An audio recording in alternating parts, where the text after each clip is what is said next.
Messieurs, bonjour. Bonjour. À ma gauche, Luc Charmasson, vous êtes président FBIE.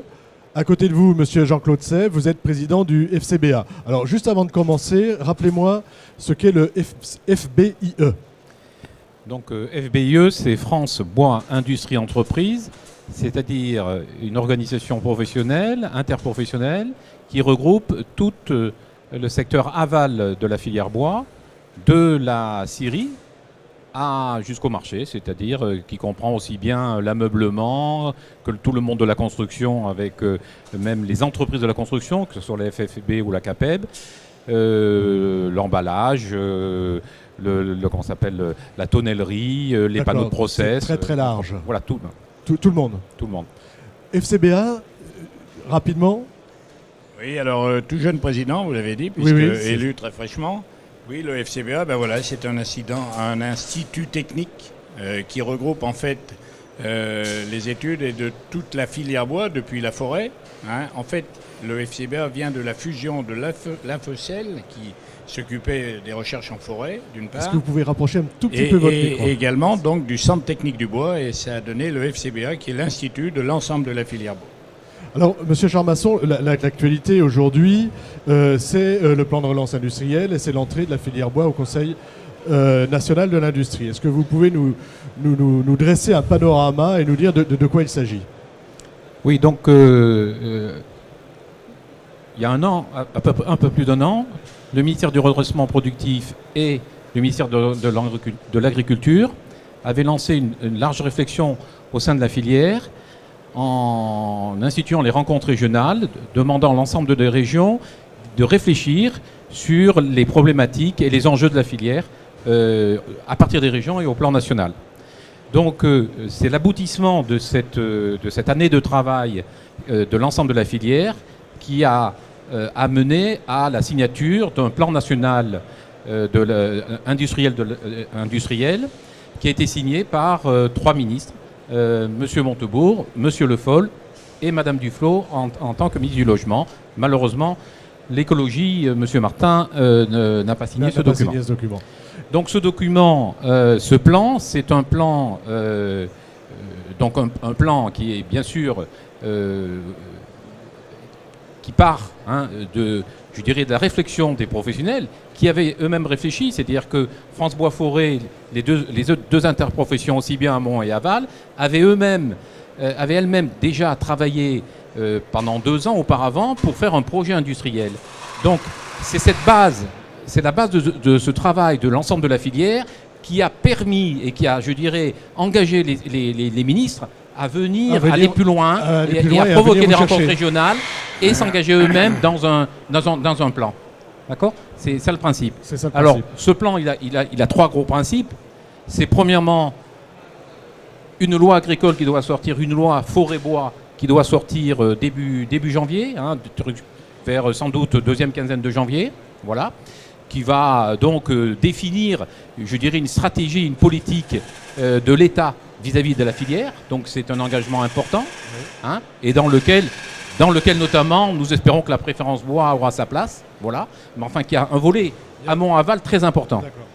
Après il y a un deuxième point, c'est bien sûr un deuxième point important, c'est notre entrée au CNI, comme vous avez dit, au Conseil national de l'industrie. Alors, pourquoi c'est important ? Bien, c'est important parce que la filière bois était jusqu'à ce jour représentée au niveau du ministère de l'Agriculture de manière très importante, mais n'était pas suffisamment reconnue au niveau du ministère du redressement productif. Parce que le bois, c'est une industrie.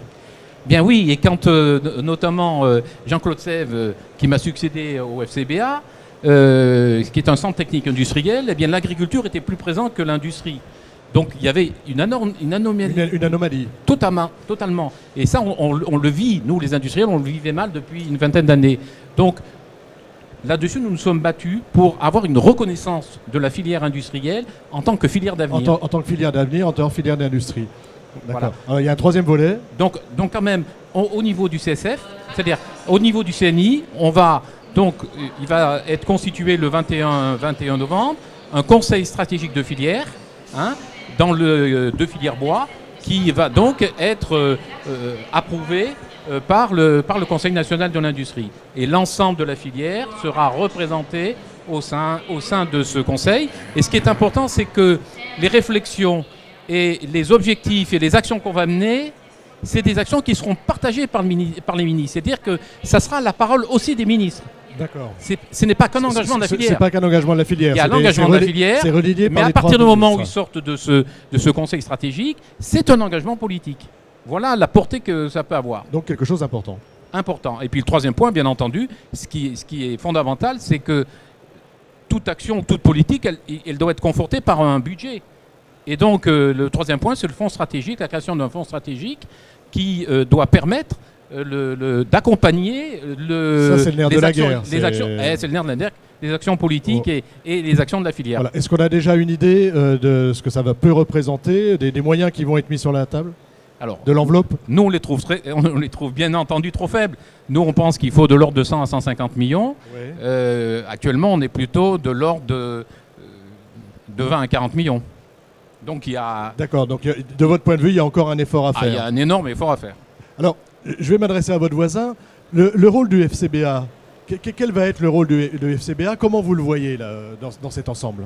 En tout cas, on espère que ça sera un rôle important. Vous savez qu'on l'a dit, le FCBA, c'est un outil technologique au service de la filière. Au service de la filière qui part de la forêt, en passant bien sûr par les industries, l'ensemble de la première transformation, les deuxièmes transformations, et puis bien sûr les circuits de distribution. C'est vraiment, cet outil se veut au service de la filière et justement en essayant de développer la création de richesse, la création de valeur ajoutée.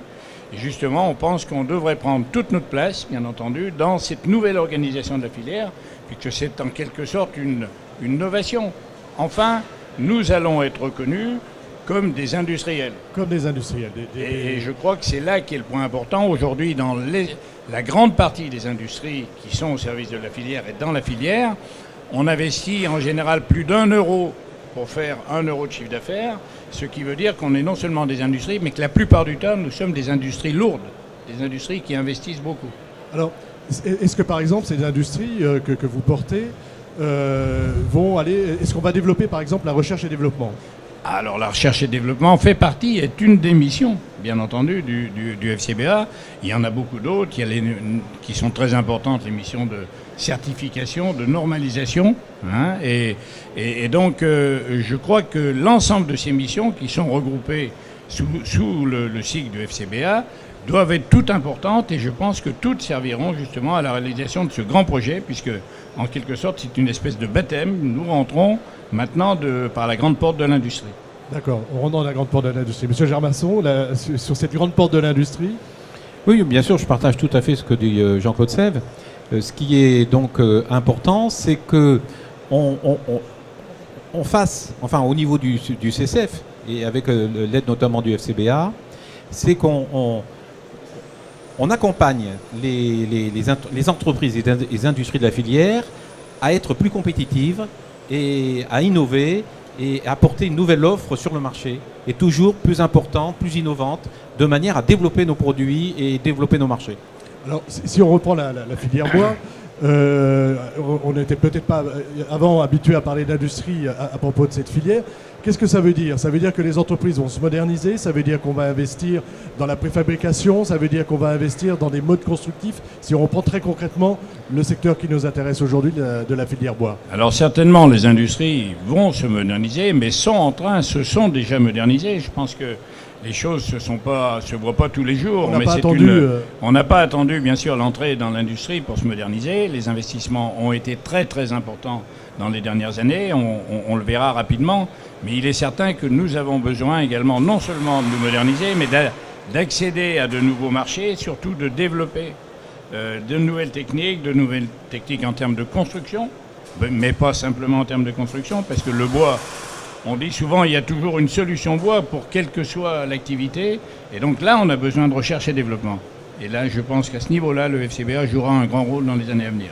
Un rôle important dans ce domaine. Alors on va conclure. Une conclusion, s'il vous plaît, monsieur Germasson, sur cette nouvelle... je ne sais pas comment on peut dire, en fait. C'est quoi? C'est un nouveau départ pour la filière? Oui, c'est une étape très importante, hein, puisque quand même, on a dit, une reconnaissance que la filière qui quand même globalement emploie près de 440 000 emplois, qui fait 60 milliards de chiffre d'affaires, c'est la première fois qu'elle est reconnue et dans sa globalité.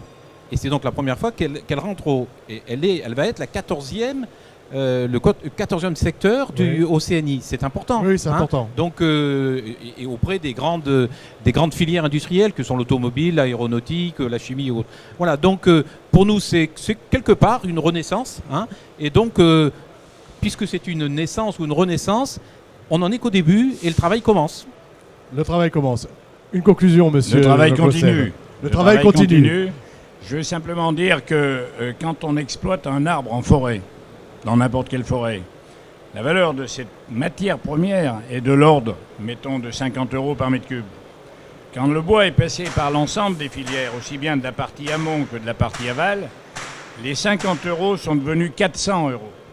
Voilà la création de richesse, voilà la grande création de richesse, valeur ajoutée. Le grand avenir de notre filière, puisque, bien entendu, on est attentif et très attentif parce que cette création de valeur ajoutée se passe en France, puisque c'est là que nous avons besoin justement de création d'emplois. Et là, on va s'y employer à partir de maintenant. Voilà, parce que là, on est sur des emplois non délocalisables. Absolument. Et sur place. Messieurs, je vous remercie beaucoup. Merci d'avoir participé à cette petite table ronde. Merci. Merci.